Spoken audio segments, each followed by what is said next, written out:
Had me on so many different pills, anti-anxiety, anti-depression, and I didn't have depression, and it was making me so sick. Honestly, I just begged God for help. I didn't know I had a brain injury. I was so sensitive to light, to sound, especially like flashing lights, and I used to love going to concerts. I realized I needed more help than just taking supplements, but no one really helped me, like took my hand and like guided me through it every week the way you did. If I feel a panic attack coming or I feel anxious, I know how to disarm it so fast.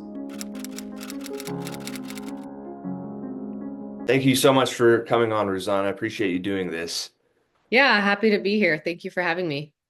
Yeah, I appreciate everything that you've accomplished and done in our time working together. I know it's not easy. I just am so happy that you're able to share some people about some of the things that you've experienced with us working together and how they can perhaps apply these things to their life as well.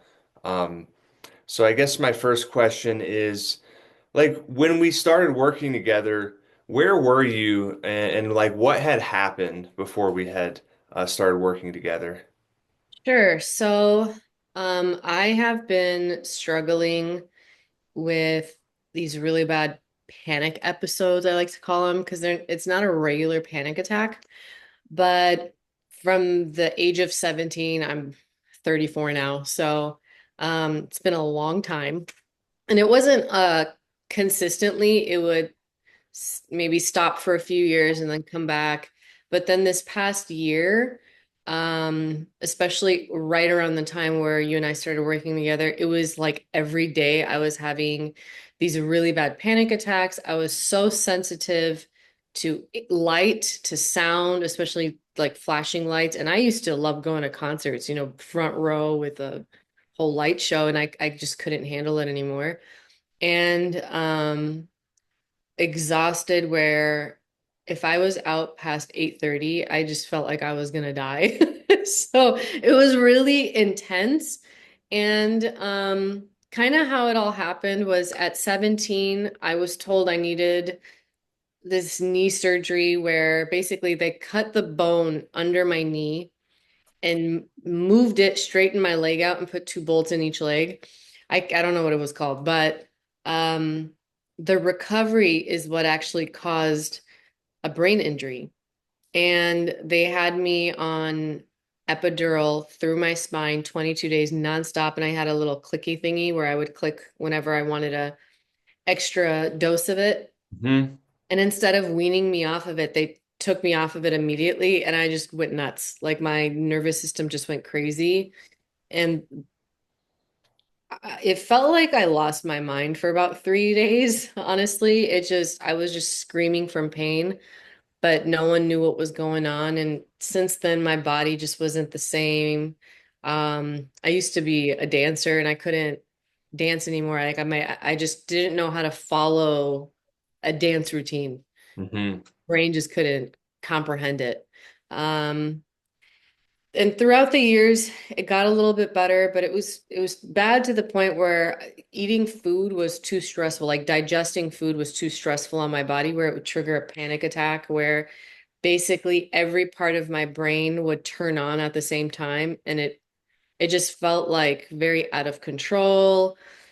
You feel a physical pain in your head, but it's just very hard to describe. Hmm.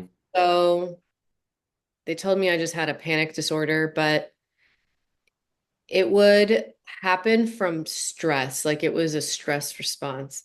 And throughout the years, it kind of got better, but then it got really bad again, last year, right before you and I started working together. And then as you and I started working together, the breathing and the grounding things that you taught me and how to like rewire my brain, some of those exercises helped a lot.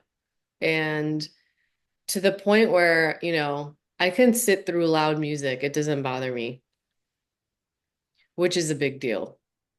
Uh, Yeah, that's huge. That's huge that you're able to get back to living life a little bit, right? That's It's so tough. And you're extremely resilient for what you had to go through for all these years. And I just say like hats off to you for t taking the bull by the horns essentially. And um, I I just want to know like what were some things that you tried prior to us working together? They had me on so many different pills. I don't remember the names of all of them, but they were anti-anxiety, anti-depression, and I didn't have depression. It was just these episodes that I was having. So Hmm. like Lexapro, Buspirone, I don't know what else, and it was making me so sick. Um, and it was very like not good for you. So I ended up just throwing those away. And honestly, I just begged God for help. That was like all I would do at that point. Yeah, And yeah. I didn't know what was happening to me. I didn't know I had a brain injury until about 3 years ago, 4 years ago, when um I went to the Amen clinics and they scanned my brain because I kept asking doctors, I'm like, hey, I feel like there's something wrong with my brain. Something changed Hmm. for the surgery, and no one took me seriously. They would not scan my brain. I had to beg and plead. I eventually got an MRI, but that didn't show anything. Right. Yeah. So for such a long time, I'm like, am I just crazy? So after I got the brain scan, I realized like they told me that like you have multiple concussions that were never healed. You Hmm. have this brain injury. And then I told them about what happened with my surgery, and they believe that is what caused a level of PTSD in my brain. Um, and then the certain parts of my brain that wouldn't light up, there was issues with the prefrontal cortex, the part where I don't know the names of everything. Maybe you can help me with this. Where the part where you regulate your emotions. Yeah, typically yeah, like the limbic system, or perhaps the front of the brain, the frontal lobe. Yeah, and then the part that deals with coordination and memory. Okay, so the cerebellum, yeah. Yeah, so I had issues there. They're like it's not lighting up properly. Hmm. So that's when I realized I needed more help than just taking supplements. Because I tried that for 3 years of take these supplements, do this and do that, but no one really helped me, like took my hand and like guided me through it every week the way you did. Yeah. So, this is the first time that I'm seeing actual change. I'm so glad to hear that. And a lot of people don't talk about chemical brain injuries. They think brain injuries are only getting hit in the head, but that's not true. There's COVID-19, viral brain injuries. There's chemical brain injuries like that you experienced. A lot of people. Will sometimes have too much medication in their system, and it can cause some serious problems. So I think that's so helpful because a lot of people like have that syndrome. Am I going crazy? Or because you go to the doctors and they kind of do act like you're crazy, and that's unfortunate. Yeah. When I was having my withdrawals, um, my whole body started shaking. I shut down. It was really bad. And um, I don't know if this is TMI, but when you're going through a withdrawal from this type of drug, your stool is black. Mm. So when I went, that we called 911, they took me to the hospital. And again, like I couldn't walk because I had both knees, both of my legs were completely cut in half essentially and bolted. And I had to learn how to walk all over again. So I'm in a cast. Mhm. And I was taken to the hospital, and the doctor there was like, "Oh, we think, you just saw your stool and you freaked out." That was his response. I'm like, "I'm telling you, I feel like I'm gonna die." Like there's a literal Dude, yeah. sensation in my body, and I kept passing out and waking up, passing out and waking up. It was very scary and it wasn't taken seriously. And some of the things that you taught me actually helped me cope with some of the grief that I've been experiencing of like, I didn't have to suffer for this long. This could have been addressed so much sooner, where I lost my 20s. Like a good portion of my 20s, I don't remember. Hmm. I didn't get to experience a lot of things because of it. I couldn't keep a regular job. It impacted friendships and relationships because we didn't understand what was wrong, and it just caused a lot of issues in my life, not just my health, but in every area of my life. It caused a lot of problems, you know? So even in my career, I could have been way more ahead if I hadn't had this thing pulling me back all the time.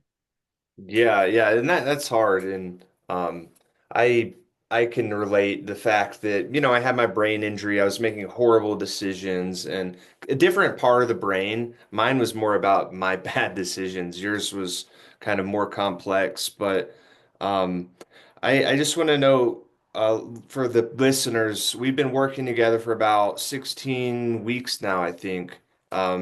Not every single week, but. Where are you now and how are you feeling? Yeah, so when we first started, I was, if I'm not mistaken, on 100 milligrams of gabapentin. Hmm. I'm down to 25. So, and I'm planning on going down to 20, um, probably this week, and then getting off of it by June 1st. That is my goal, to be off. That's amazing. And my capacity for stimulation has increased significantly. Like when we first started working together, I couldn't even handle like talking on the phone. It would get on my nerves. I couldn't handle it. Well, It would, that's me too. yeah, it just like I would get overwhelmed very quickly. I couldn't drive myself to a lot of places, especially if it was more than 15 minutes. That would trigger an attack. I couldn't stay out past 8.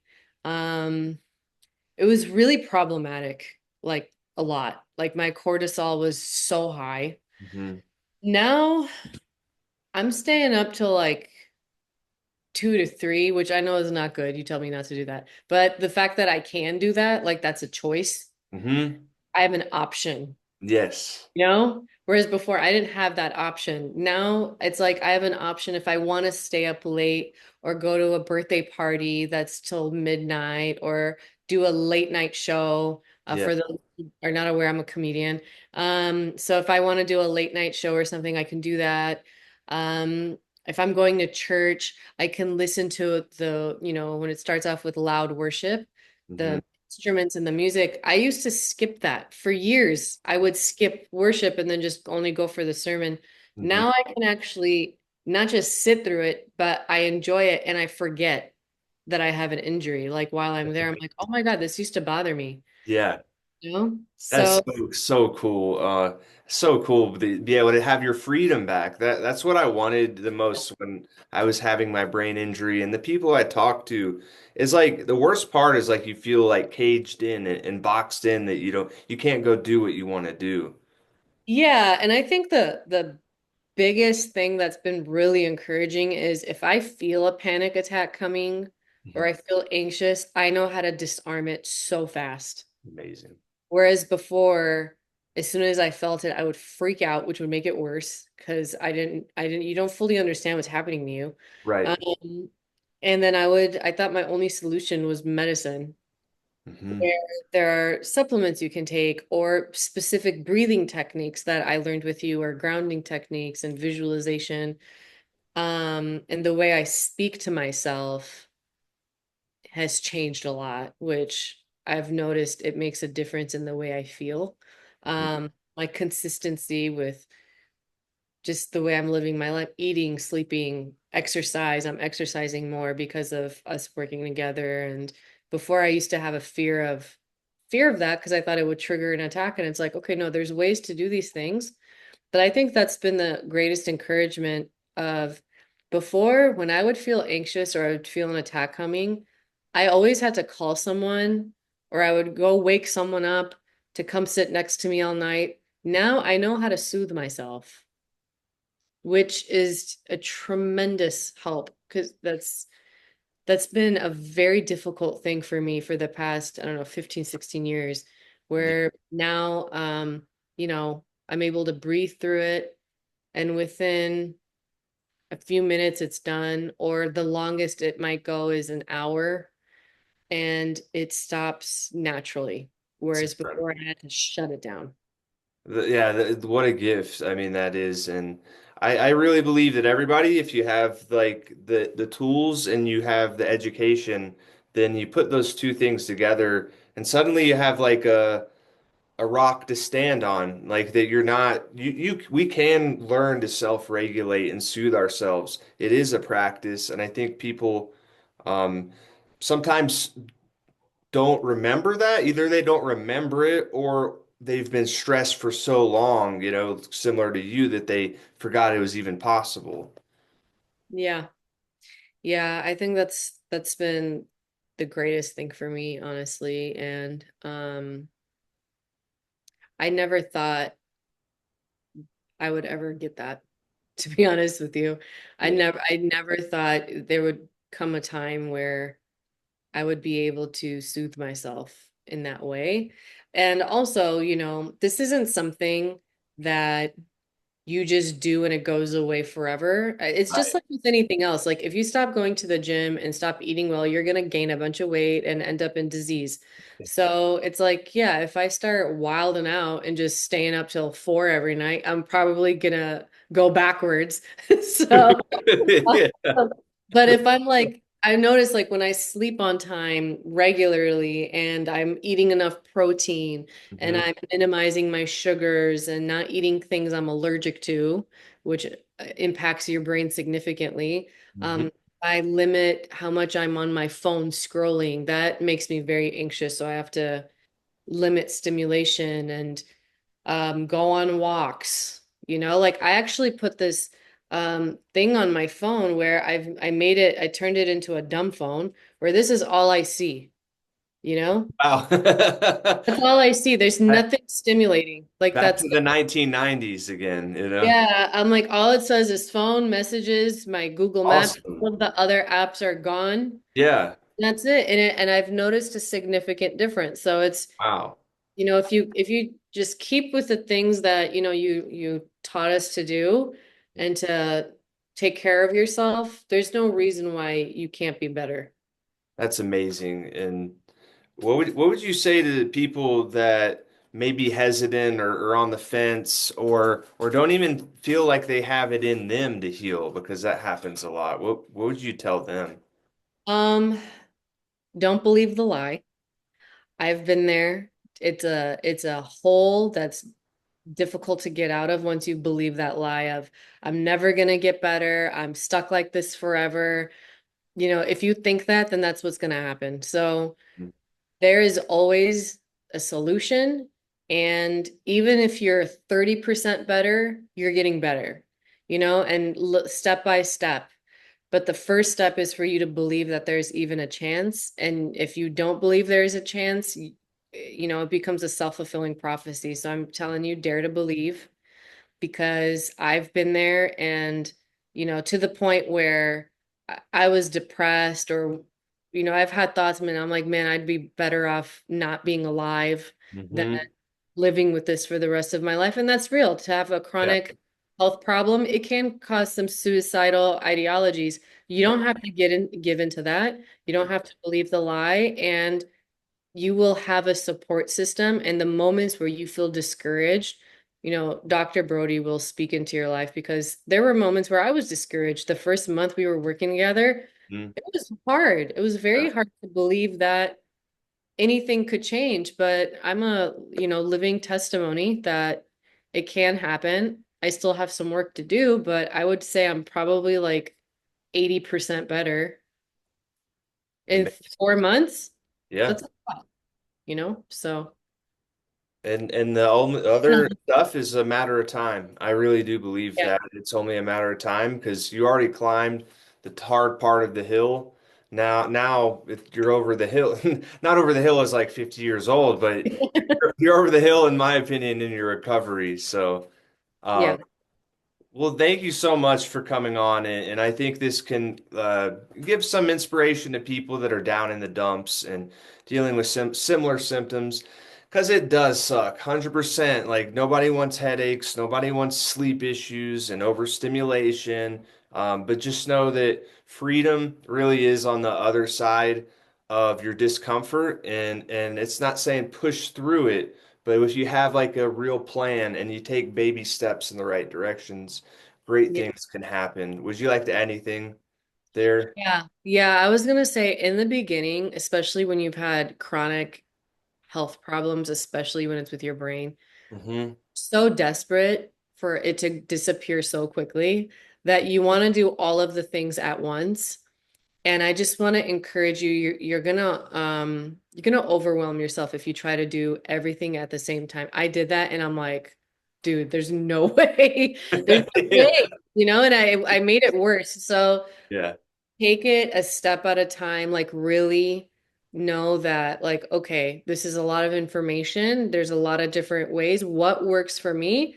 Mm, Pick that one thing to start with, get good at that one thing, and then add one more thing. And then when you're good, add another thing. And slowly you will see that you're doing this stuff without even thinking about it. Like in the beginning, when we were doing the breathing exercises, it was hard for me. But mhm. now I do it throughout the day and I don't even realize I'm breathing. I'll stop throughout the day while I'm walking the dog and I'll do some breathing and I'm like, okay, it's become part of my life. So Yeah. just be encouraged. It's gonna feel like a lot in the beginning and that's okay. It is a little bit a lot because it's a lot of information, but as you start doing it, it's gonna just level out and it's gonna be easier and you will be so thankful that you did it. You'll be very thankful. Amazing. I couldn't say it any better myself. That fantastic advice. Thanks so much for coming on, and everybody that's listening, have an awesome day.